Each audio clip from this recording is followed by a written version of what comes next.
Oke, kali ini kita akan bedah satu skenario geopolitik yang jujur aja rumit banget.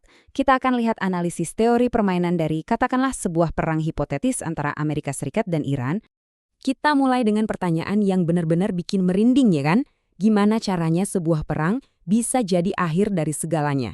Nah, pertanyaan inilah yang jadi fondasi dari seluruh permainan strategis yang akan kita bongkar bareng-bareng. Oke, untuk bisa ngerti konflik ini, kita harus mulai dari awal. Kita lihat gimana satu langkah pembuka, sebut saja serangan pemenggalan, bisa dilihat dengan cara yang 180 derajat berbeda oleh kedua belah pihak. Jadi, di satu sisi ini dianggap kemenangan taktis yang bersih.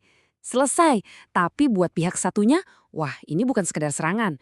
Ini justru jadi pemicu utama, percikan api yang menyalakan perang suci. Nah, disinilah semuanya jadi menarik banget.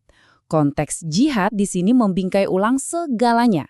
Konfliknya jadi bukan lagi soal ekonomi atau perlawanan biasa. Dari kacamata Iran, ini adalah perjuangan suci melawan apa yang mereka sebut setan besar. Oke, dari perang suci, sekarang kita geser ke arena yang lebih luas lagi. Kita lihat gimana konflik ini bisa merembet jadi krisis ekonomi global. Karena perangnya bukan cuma pakai misil loh. Coba bayangin deh, seluruh roda ekonomi dunia itu ternyata punya satu titik sumbat. Satu leher botol yang sempit banget, cuma 33 kilometer. Namanya Selat Hormuz. Dan analisis ini bilang, inilah titik paling rapuh dari sistem global kita. Seberapa penting? Gini, 20% itu seperlima dari seluruh pasokan minyak dunia lewat sini setiap hari. Kebanyakan tujuannya ke Asia. Jadi, kalau jalur ini ditutup, ya itu ancaman serius buat semua orang saat itu juga. Tapi, ada sisi lain dari koin ini. Kalau minyak itu mengalir keluar, ada yang justru mengalir masuk lewat selat yang sama. Apa itu? Makanan. 80% makanan yang dikonsumsi negara-negara Teluk itu diimpor lewat sini. Jadi ini soal hidup dan mati.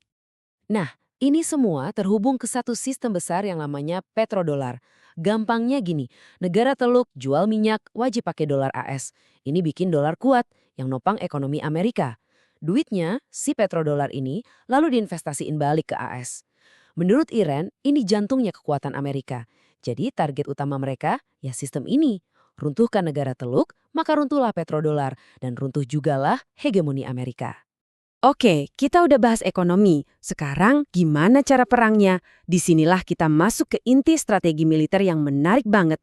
Namanya perang asimetris. Lihat deh tabel perbandingan ini. Jomplang banget kan? Drone Iran harganya puluhan ribu dolar. Murah. Sementara satu misil pertahanan AS, 1 juta dolar lebih. Belum lagi Iran bisa bikin ratusan drone ini tiap hari. Mau pertahanan secanggih dan semahal apapun, kalau diserbu ribuan nyamuk murah ini ya bakal kewalahan juga. Ini nyambung ke kutipan yang cukup nyelekit ini. Intinya, militer Amerika itu didesain bukan buat perang benerang di era modern, tapi lebih buat pamer otot, buat nakut-nakutin lawan. Peninggalan era perang dingin lah. Sangat nggak cocok buat ngelawan perang drone yang murah, lincah, dan tersebar di mana-mana. Tapi, di tengah semua perbedaan kekuatan militer ini, ternyata kedua pihak punya satu kelemahan yang sama. Kelemahan fatal yang bisa berujung pada kehancuran total. Titik lemah Achilles mereka. Buat negara-negara Teluk, kelemahan itu adalah air. 60% pasokan air mereka datang dari pabrik desalinasi. Pabrik-pabrik raksasa ini menurut analisisnya adalah target yang sangat empuk. Gampang banget dihancurin pakai drone-drone murah tadi. Dan kalau kita lihat datanya, ini gila banget. Iran memang punya masalah air serius, di angka 72%. Tapi lihat negara-negara Teluk. Arab Saudi 83%, Uni Emirat Arab bahkan sampai 17.000%. Ini artinya mereka pakai air jauh lebih banyak dari pasokan alami yang ada. Jadi ini bukan lagi soal krisis air, ini benar-benar soal hidup atau mati.